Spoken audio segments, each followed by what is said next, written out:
최고입니다. 시작. 너무 더워요. 너무 더워. 예, 반갑고 또 반갑습니다. 지난 주일부터 지금 언어에 대해서, 혀에 대해서, 말 사용에 대한 설교를 계속해서 하고 있습니다. 오늘은 그가 좋아 그의 생각은 좋지 않지만이라는 제목으로 말씀을 대언하도록 하겠습니다. 성경의 시작은 창세기 1장 1절이죠. 태초에 하나님이 천지를 창조하시니라. 그러면 우리 인간의 시작은 어디에서부터 시작할까요? 미로슬라브 볼프라는 신학자가 그렇게 말씀하셨더라고요. 모든 인간은 중간에서 시작한다. 어디에서 시작한다고요? 중간에서 시작한대요. 그냥 태어날 수 없잖아요. 부모님의 은덕을 입어서 태어납니다. 태어나 보면 나 홀로가 아니죠. 수많은 인간관계 속에 우리가 던져지게 됩니다. 그래서 고향 있고 친구가 있고 수많은 인간관계 속에서 우리는 살아가야 합니다. 여러분, 나와 다른 사람과 사는 게 쉬워요, 어려워요? 대충 말씀하지 마시고 진짜 진심을 가지고 쉽습니까, 어렵습니까? 진짜 어려워요. 다른 사람을 내 마음대로 통제하는 건 진짜 불가능해요. 차라리 나를 변화시키는 게 낫지 다른 사람을 내가 원하는 방향으로 끌고 가는 건 쉽지 않습니다. 다른 사람과 살기 위해서는 그래서 무엇보다도 소통하는 것이 참 중요한데요. 지난주일 우리들은 말로 사람을 살릴 수 있다라는 제목으로 말씀을 나누었습니다. 어떤 말이 사람을 살립니까? 경우에 합당한 말입니다. 아무리 좋은 말도 때와 이치에 맞는 말이어야 돼요. 하고 싶은데 조금 참았다가 나중에 하면 더 효과적일 수도 있고 지금 해야 될 말도 있을 것입니다. 그래서 내용만큼 중요한 것은 타이밍이에요. 경우에 합당한 말이 사람을 살립니다. 경우에 합당한 말은 누가 할 수 있을까요? 물론 연습도 하고 노력도 해야 되겠지만 변화된 마음에서 경우에 합당한 말이 나오더라는 것입니다. 여러분, 무엇이 우리를 변화시킵니까? 잔소리는 절대 우리를 못 바꿉니다. 아름다움을 경험할 때 사람이 바뀝니다. 복음을 경험할 때 사람이 바뀝니다. 복음은 아름다운 것이거든요. 왜 복음이 기쁜 소식인지 아십니까? 복음은 조건 없이 관계없이 그럼에도 불구하고 우리를 찾아오신 하나님의 선물이기 때문에 그렇습니다. 같이 해보시겠습니다. 조건 없이, 관계없이, 그럼에도 불구하고. 그러니까 예수님을 설명하는 구절이에요. 예수님은 어떤 분이세요? 구원자인데 우리에게 어떻게 찾아오세요? 우리에게 조건을 들이미시고 오시지 않죠. 조건 없이. 내 상태가 좋지 않아도 오시죠. 우리가 아직 죄인 되었을 때 그리스도께서 우리를 위하여 어떻게 하셨어요? 죽으셨어요. 조건 없이 관계없이 심지어 그럼에도 불구하고 부정했던 혈루증 여인도 만나주셨죠. 매국노 소리 들었던 삭개오도 예수님께서 만나주셨나요? 만나주셨어요. 수가성 여인은 우리 예수님께 직접 찾아가서 만나주셨어요. 조건 없이 관계없이 세 번째가 뭐라고요? 그럼에도 불구하고 우리 예수님께서 우리에게 찾아오셨습니다. 이게 복음입니다. 이 복음을 만날 때 사람이 변해요. 이 복음을 계속해서 우리의 삶에 적용할 때 우리의 언어 습관의 방향이 바뀌어지는 거예요. 사실 예수 믿어도 남자가 여자가 되거나 여자가 남자가 되지는 않습니다. 예수 믿는다고 해서 키가 더 커지지는 않죠. 예수 믿는다고 해서 피부가 더 하얘지지는 않습니다. 근데 예수 믿어도 기질은 바뀌지 않지만 뭐가 바뀔까요? 언어 사용하는 방식이 바뀌어져요. 지난주일 기억 혹시 나실는지 모르겠어요. 믿는 사람들의 언어 습관, 예스를 먼저 합니까? 노를 먼저 합니까? 예스 다음에 내가 하고 싶은 말을 그 다음에 하는 거예요. 같이 해보시겠습니다. 예스, and. 이게 얼마나 놀라운 말씀인지 몰라요. 여러분 자녀에게 적용해 보시고 여러분 부부 사이 하면 적용해 보세요. 하고 싶은 말은 뒤로 빼시고 먼저 어떻게 하자고요? 예스. 그럼 한 번 더 말씀하세요. 내가 이렇게 이해했는데 맞는지 좀 이야기해 달라고. 내가 이렇게 당신의 이야기를 이해한 거 맞냐고 물어봐요. 그러면 기분이 좋아지거든요. 말한 사람은. 그런 사이에 조금 호흡이 가빠졌던 호흡이 어떻게 돼요? 진정돼요. 이거 없이 예비 동작 없이 바로 내가 하고 싶은 말을 찔러버리면 어떻게 되죠? 대로 주고 말로 받는 일들이 벌어지잖아요. 자, 복음이 우리의 존재를 변화시킵니다. 우리의 마음을 변화시킵니다. 기질은 달라지지 않지만 그래서 우리의 언어가 달라집니다. 사람이 언어를 잘 사용하면요 빛이 나요. 특히 감사합니다, 고맙습니다 말을 잘하는 분들은요 별일 하신 것 아닌데 막 존재감이 막 조명이 비춰진다는 거죠. 근데 자꾸 불평하고 뭔가 이야기를 하면 반대 부정적 의미로 조명이 비춰지는 거예요. 그래서 저는 날마다 그렇게 한번 의도적으로 해봅니다. 눈을 뜰 때마다 그렇게 속으로 고백하고 입으로 고백하거든요. 할렐루야, 아멘, 감사합니다. 같이 해보시겠습니다. 할렐루야, 아멘, 감사합니다. 저도 모르게 튀어나와요. 근데 이게 하루가 달라지더라고요. 할렐루야, 아멘, 감사합니다라고 시작하면 거기서부터 내 삶이 뭔가 건드려지는 것 같아요. 화장을 하듯이 말씀으로 메이크업 하실 수 있기를 축원합니다. 오늘 말씀의 제목이 무엇입니까? 그가 좋아 그의 생각은 동의할 수 없지만 어때요? 제목이 근사하죠. 그 사람은 좋대요. 그 사람의 말하는 내용은 동의 못하지만 그 사람은 좋대요. 이런 관계는 친구 될 수 있을까요? 친구 될 수 있어요. 어떤 친구요? 되게 친한 친구 될 수 있어요. 서로가 서로의 은사와 다양성을 품어주는 관계잖아요. 난 참 그 사람이 좋아. 그 사람의 말하는 내용은 마음에 안 들 때가 있지만 그 사람이 참 좋아. 매력 있잖아요. 어떤 의견을 제시하기 전에 관계부터 맺어야 되는 것이죠. 여러분은 예수님과 관계를 맺는 데 성공하실 수 있기를 바랍니다. 조건 없이 관계없이 그럼에도 불구하고 찾아오신 주님 앞에 여러분을 내어드리시면 돼요. 그가 좋아 그의 생각은 좋지 않지만 문제와 사람을 분리시킬 때 이런 말을 사용할 수가 있습니다. 자, 오늘 신약에 보면 야고보서 1장 19절로 21절 다시 한번 읽겠습니다. 시작. 내 사랑하는 형제들아 너희가 알지니 사람마다 듣기는 속히하고 말하기는 더디하며 성내기도 더디하라. 사람이 성내는 것이 하나님의 의를 이루지 못함이라. 그러므로 모든 더러운 것과 넘치는 악을 내버리고 너희 영혼을 능히 구원할 바 마음에 심어진 말씀을 온유함으로 받으라. 왜 사람이 성을 낼까요? 왜 화를 내는지 아세요? 듣기를 먼저 하지 않고 말부터 하기 때문이에요. 듣기를 먼저 하고 말하는 것을 천천히 하면 돼요. 누구의 말을 먼저 들어야 돼요? 하나님의 지혜를 들을 수 있어야 되겠죠. 이런 상황이 벌어졌을 때, 내가 이해할 수 없는 상황이 벌어졌을 때 내가 하고 싶은 말을 쏟아낼 수도 있겠지만 잠깐 화살 기도처럼 묵상하면서 기도하는 거죠. 하나님, 이럴 땐 어떻게 해야 됩니까? 주여, 이럴 땐 어떻게 해야 됩니까? 화를 내버리면 하나님의 의를 이룰 수가 있나요, 없나요? 없어요. 아무리 좋은 말도 화를 내면 소용이 없어요. 문제와 사람을 분리할 때 우리의 분노하고자 하는 마음이 누그러뜨려집니다. 우리는 보통 내 의견과 맞지 않으면 그 사람을 악마화해버려요. 나랑 동의할 수 없을 수도 있잖아요. 그렇죠? 동의하지 않아도 그 사람과 관계를 맺을 수 있나요?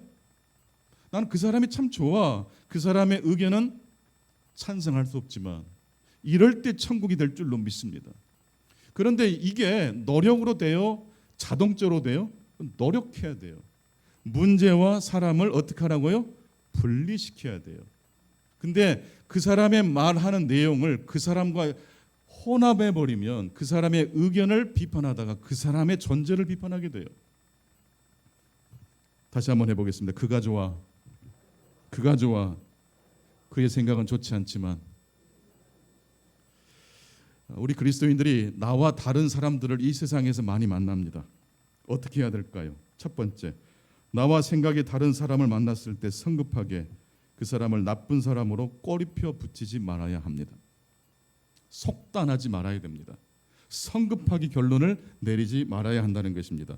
극단적인 상황이 우리가 만나게 될 때도 호흡을 가다듬으면서 사람과 문제를 기어이 어떻게 해요?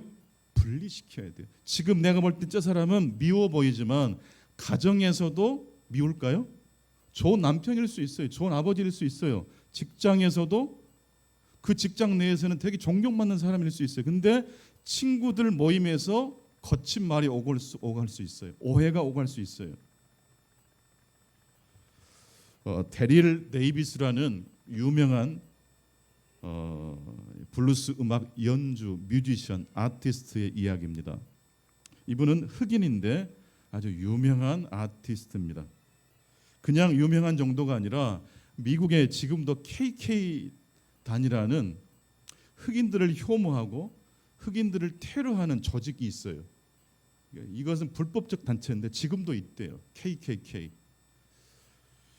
이 데릴 데이비스가 어느 날 연주를 마치고 내려오려고 하는데 그 연주에 참여했던 한 사람이 팬이었어요. 사인도 받고 서로 이렇게 같이 술 한잔 하면서 대화를 나눴는데 그 팬이 KKK 단원이었다는 거예요. 환장할 노릇이죠. 네? 근데 이 KK 단원이 어떤 사람이 연주하는 연주에서 뿅 간 거예요? 흑인 아티스트, 흑인 뮤지션이 재즈와 블루스를 연주하는 그런 콘서트에 왔다가 그냥 감동을 받은 거예요. 성도 여러분, 사람을 변화시키는 건 뭐예요? 아름다운 겁니다. 아름다움을 경험할 때 사람이 바뀌어요. 그렇게 되실 수 있기를 바랍니다.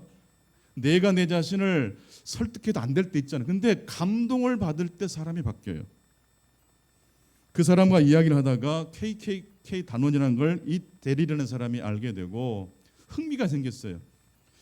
그래서 메릴랜드 지부장을 좀 소개해달라고 로코 켈리라는 이 KK 이 메릴랜드 지부장 연락처를 좀 땄어요. 제가 말했다고 말하지 마시고 절대로 그런데 사실은 만나지는 마십시오. 당신이 위험해집니다. 라고 했지만 이 데릴은 호기심이 생겨서 자기 비서에게 그 KKK 지부장인 켈리에게 연락을 취했습니다. 물론 자신이 기자라고 했고 흑인이란 말은 쏙 뺐어요. 그래서 호텔에서 만났는데 문을 열자마자 서로가 어떻게 했겠습니까? 켈리가 문을 열고 딱 방에 들어서자마자 누가 있어요? 흑인이 등치도 큰 흑인이 딱 있는 거예요. 근데 데릴리가 굿모닝 인사를 하니까 켈리도 어떻게 해요? 엉겹결에 인사를 한 거예요. 서로 악수를 한 거예요. 반갑습니다. 반갑습니다는 못했지만 그냥 인사를 한 거예요. 서로가 이제 얼마나 미묘한 그 기류가 흘렀겠습니까? 호텔 방에. 안녕하세요. 데릴 데이비스입니다. 안녕하십니까? 저는 로거 켈리입니다. 그렇게 해서 두 사람이 대화를 이어갔습니다. 켈리는 데릴에게 대뜸 신분증을 요구했어요. 당신 신분증 보여주시오. 그랬더니 데릴이 운전면허증을 내주었습니다. 그러자 와 아주 좋은 동네에서 사시는군요. 실버 스프링. 이 말을 켈리가 내뱉자 데릴의 마음이 어떤 마음이 들었을까요? 혹시 이 녀석이 내가 사는 곳에 와가지고 우리 가족을 테러할 수도 있지 않을까? 얼마나 두려웠겠어요. 이때 데릴이 맞대응을 이렇게 했습니다. 참 좋은 동네 제가 살고 있습니다. 얼마나 동네 주민들도 좋은지 모릅니다. 당신 집은 이러이러한 주소라고 제가 알고 있는데 맞습니까? 라고 또 대받아쳤대요. 데릴이라는 사람이 준비를 어떻게 했어요? 철두철미하게 한 거예요. 당신이 내 주소를 알았다고 한다면 나도 당신의 주소를 알고 있다는 것을 슬쩍 또 알게 해주는 거예요. 아주 팽팽합니다. 켈리는 데릴의 그 반응을 보고 이 양반 한번 겨뤄볼 만한 상대네. 괜찮네. 그래서 진지한 대화를 계속 이어갔어요. 데릴이 물었습니다. 켈리에게 흑인이 백인보다 열등하다는 말을 누구한테 배웠습니까? 성경 어디에 보니까 흑인과 백인은 구분해야 된다라고 이야기합니다. 그러면 데릴이 성경책을 가방에서 꺼내서 어디에서 그게 기록되는지 저한테 보여주십시오. 켈리가 대답했을까요? 대답 못하죠. 언제 처음 당신은 그런 고정관념을 갖게 됐습니까? 계속 물었어요. 근데 이 질문이 그렇게 어려운 질문은 아니잖아요. 네. 이런 단순한 질문을 계속 주고받다 보니까 켈리도 데릴도 서로가 서로에게 한 걸음씩 다가설 수 있었습니다. 이후 두 사람은 온갖 주제로 이야기를 나눌 수 있었고, 이야기를 마친 다음에 데릴은 비서에게 이렇게 말했습니다. 저 사람 굉장히 매력 있는데 난 그가 좋은 것 같아. 우리 둘 다 여러 가지 공통점이 많아. 사실 인종주의만 빼놓고 다 똑같은 것 같아. 통해버린 거예요. 난 그가 좋아. 그의 생각은 좋지 않지만 인간적으로는 내가 그를 좋아하게 됐어 라고 말을 했어요. 난 여러분의 남편이, 여러분의 아내가 왠지 당신이 좋아요, 당신의 스타일은 되게 마음에 들지 않지만 라는 말이 오늘부터 시작될 수 있기를 바랍니다. 아멘이십니까? 난 당신 참 좋아. 당신이 양말 그렇게 뒤집어 놓는 것만 빼놓으면. 충분히 우리도 할 수 있어요. 충분히 우리도 연습하고 복음을 생각하면서 우리의 언어를 돌아보고 언어를 실천하다 보면 부부 사이도 좋아질 수밖에 없고 우리의 직장 생활, 사회 생활, 공동체 생활도 굉장히 유익이 있을 것입니다. 데릴은 사람과 문제를 분리시켰습니다. 구분지었습니다. 켈리의 인종주의에 대한 태도는 거부했지만 그를 인간적으로는 존중했습니다. 그랬더니 만남이 지속됐고 깊어졌고 우정이 쌓였어요. 여러분, 사람이 사람을 만나서 좋아해버리게 되면 무슨 일이 벌어지는지 아세요? 그동안 내가 가지고 있었던 신념에 의심이 생겨요. 흑인들은 무조건 죽여야 돼, 없애야 돼 라는 신념에 의심이 들어와 버려요. 흑인들은 무조건 무식하고 교양도 없고 못 배운 존재인 줄 알았던데 켈리가 만난 데릴은 어떤 사람이었습니까? 교양이 넘쳐요. 예의가 발라요. 그런데 데릴은 백인이 아니고 흑인이에요. 켈리는 흑인을 생각하면 흑인을 만나보지도 않았기 때문에, 흑인과 대화도 해보지 않았기 때문에 선입견이 있어요. 흑인은 무식하다, 흑인은 강도짓 잘한다, 흑인은 예의가 바르지 못하다라는 고정관념을 가졌는데 켈리가 누구를 만나고 그 고정관념 신념에 금이 가기 시작했어요? 데릴을 만나고서부터 변화되기 시작한 거예요. 점점 두 사람의 관계가 지속되었고 결국 왜 흑인이 백인보다 못하다고 생각하십니까? 라는 말을 꺼냈어요. 그 말 앞에 켈리가 답을 못해요. 왜요? 신념에 금이 가기 시작했으니까. 그 사건 이후에 켈리는 데릴에게 자신의 딸이 영세받을 때 대부의 자격으로 참석해달라고 합니다. 그리고 KKK 그 단체에서 번인만 나온 게 아니라 자신의 친구 동료까지 다 나오게 했어요. 아예 메릴랜드 KKK 지부가 다 무너지고 말았다고 합니다. 크게 아멘 좀 합시다. 왜 이런 해피엔딩이 가능했습니까? 문제와 사람을 어떻게 했기 때문에? 분리시켰기 때문이에요. 여러분, 내 뜻대로 안 되는 상황, 내 의견과 충돌된 사람을 만나야 돼요. 사회생활 하다 보면. 그럴 때 꼬리표 붙이지 마세요. 너무 쉽게 속단하지 마세요. 악마화하지 마세요. 그 사람도 다른 맥락에서는 좋은 사람일 수 있어요. 더 호기심을 가지고 왜 그 사람이 그런 생각을 가졌는지를 물어야 돼요. 질문해야 돼요.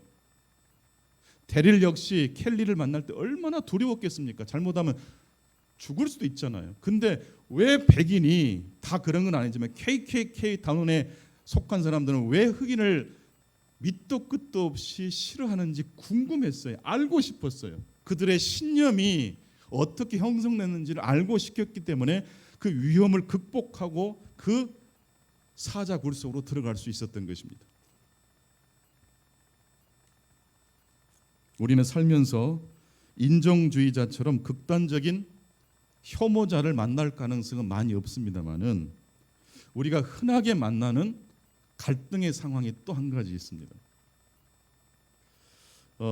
이렇게 말하는 사람이에요. 나를 사랑한다면서 어떻게 그런 말을 할 수 있어요? 어떤 상황입니까? 애인이 서로 이렇게 대화 중에 이런 말을 한 것이겠죠. 어떻게 나를 사랑한다면서 나에게 그런 말을 할 수 있어요? 어떻게 대답해야 됩니까? 이런 경우는 회사를 생각한다면 당신의 행동은 옳지 않습니다. 이렇게 묻는 사람에게 우리가 어떻게 대답해야 됩니까? 이런 말을 들으면 여러분 감정적으로 편안해지십니까? 압박을 느끼십니까? 불편하죠. 왜 그렇죠? 이 질문 속에는 두 가지가 섞여져 있기 때문에 그렇습니다. 그것은 가치관과 입장이 섞여진 채 말하기 때문에 그래요. 보통 사람들은 이웃을 사랑하고 어른을 공경하자는 말에 반대할 사람 있어요, 없어요? 없어요. 저도 이웃을 사랑하고 어른을 존경하고 존중히 여기란 이 가치관에 200%, 300% 동의합니다. 그런데 가끔씩 저는 저희 부모님과 의견 대립이 있을까요, 없을까요? 있어요. 의견 대립 있으면 큰일 나나요? 의견을 주고받을 수 있는데 견해가 다를 수 있어요, 없어요? 있어요. 근데 이때 부모가 자녀에게 넌 어떻게 내가 너를 키웠는데 내가 너를 어떻게 키웠는데 나한테 그럴 수가 있니라고 눈물바람 하시면서 자녀에게 말을 하면 자녀 입장이 어떻게 됩니까? 죄인 되거든요. 내가 불효자다. 근데 이게 사실 건강한 대화가 아니라는 이야기입니다. 난 그 사람이 참 좋아.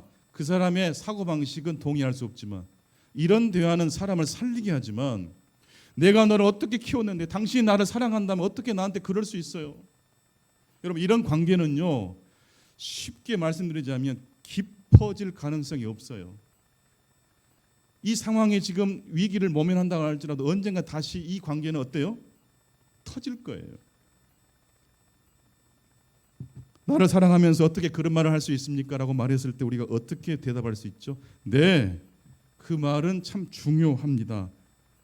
하지만 저는 다른 생각을 말할 수 있다고 생각합니다. 라고 말하면 불효자식입니까? 내가 상사인데 상사를 존경한다면 내가 지시한 업무를 다 해줘야 되는 거 아니야? 여러분 이렇게 말하면 사실은 꼰대 내는 소리가 되죠. 우리 문기현 형제 그렇죠. 요즘 그렇게 일방적으로 지시하면 되나요? 택도 없어요. 택도 없어요. 사랑한다면서 나에게 그럴 수 있어요? 그럴 수 있죠. 사랑하지 너무나도. 하지만 사랑한다고 해서 내 생각을 말할 수 없는 건 아니잖아. 사랑한다면서 나에게 그럴 수 있어요? 라고 했을 때 어떻게 대답하자고요? 나 당신 사랑하지. 너무나도 너무너무 사랑해. 하지만 사랑한다고 해서 내 생각을 당신에게 말할 수 없는 건 아니잖아. 우리 청년들 잘 배우세요. 이래야 연애에 성공합니다. 우리 자기가 엑셀 잘한다고 회사에 소문이 파다하더구만. 그래서 부탁인데 이것 좀 도와줄 수 있어? 동료가 동료에게 엑셀을 잘하는 동료에게 엑셀 못하는 동료가 부탁했어요. 이럴 때 어떻게 해야 돼요? 문기현 형제. 이럴 때 거절하면 상대의 칭찬에 감사하지 않는 듯한 기분이 들어서 거절하면 찝찝하죠. 거절하면 나 칭찬해줬는데 나 인정해줬는데 이럴 땐 이렇게 하세요. 아우 칭찬 고맙습니다. 그런데 지금 제가 할 일이 너무 많아서 일정 확인을 좀 해봐야 될 것 같습니다. 괜찮습니까? 칭찬을 가장하면서 우리에게 요구하는 사람들이 있어요. 무리한 요구를. 사랑을 이야기하면서 자신의 입장을 관철시키려는 사람들이 있어요, 없어요? 있어요. 그럴 땐 나 너 사랑해. 엄청나게 사랑해. 근데 그래서 내가 내 말을 못하면 안 되잖아.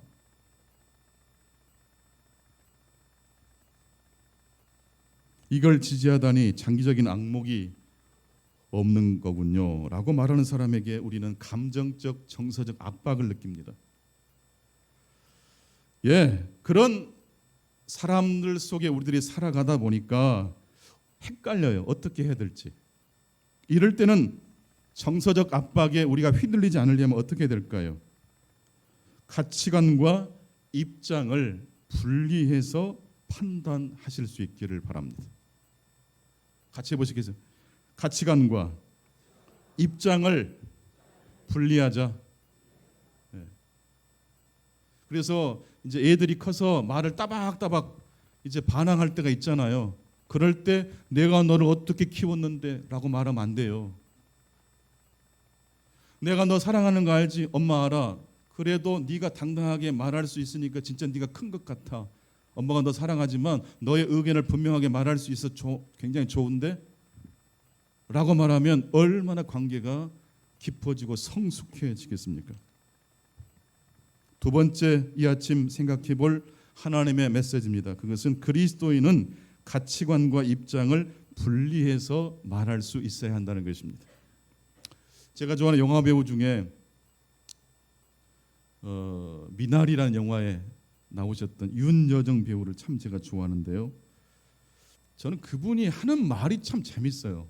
어디 인터뷰나 어디 나와서 말하시는 걸 보면 80이 중반을 향해 가시는 분인데 젊은이들하고 소통을 하시더라고요.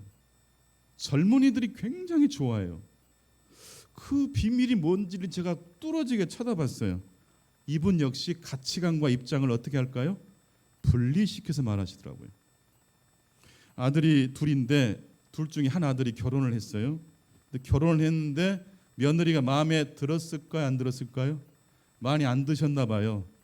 근데 이렇게 말씀하시더라고요. 당연히 내 마음에 안 들 수밖에 없을 거로. 지가 좋아서 골랐는데 엄마 좋을 짝을 고른 게 아니라 지 좋은 짝을 골랐으니 내 마음에 안 드는 게 당연하죠. 며느리 보실 분들 참고하세요. 마음에 안 들어요. 근데 지 마음에는 들어요. 그러면 됐어요. 그리고 왜 김치를 해 바치냐 이 말이죠. 이게 간이 안 맞아요. 문화가 안 맞으니까. 맛있단 말도 안 하고 자꾸 드리지 마세요. 자기는 그래서 김치도 안 준대요.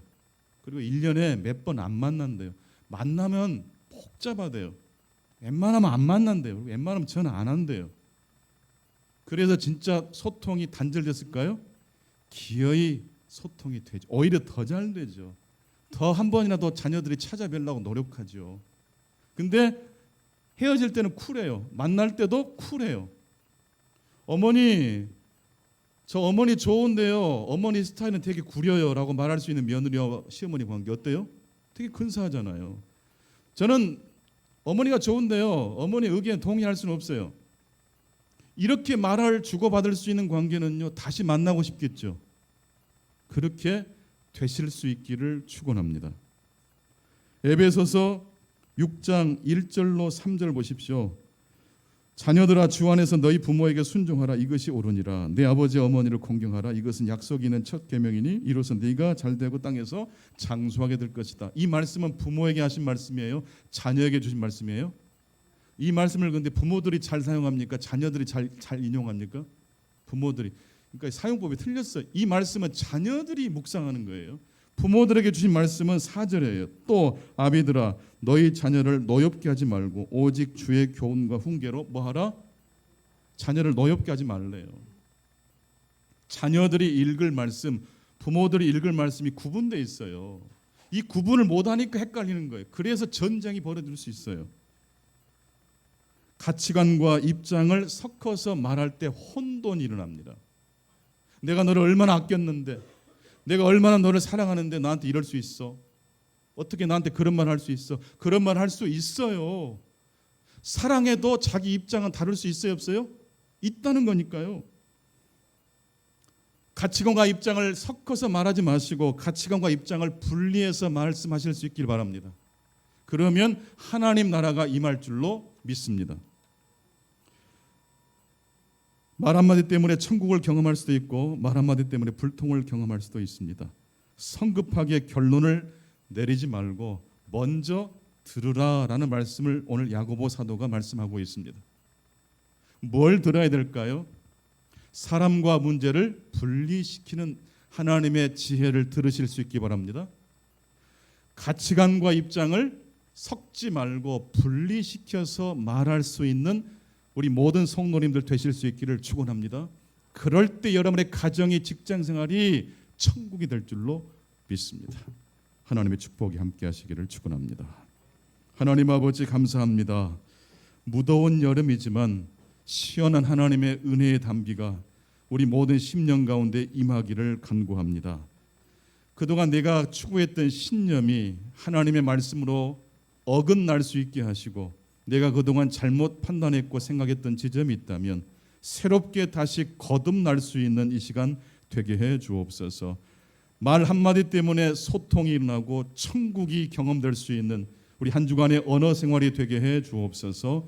예수 그리스도 이름으로 기도하옵나이다. 아멘. 이제 우리 다 같이 봉헌 찬송하시면서 하나님께 봉헌하겠습니다.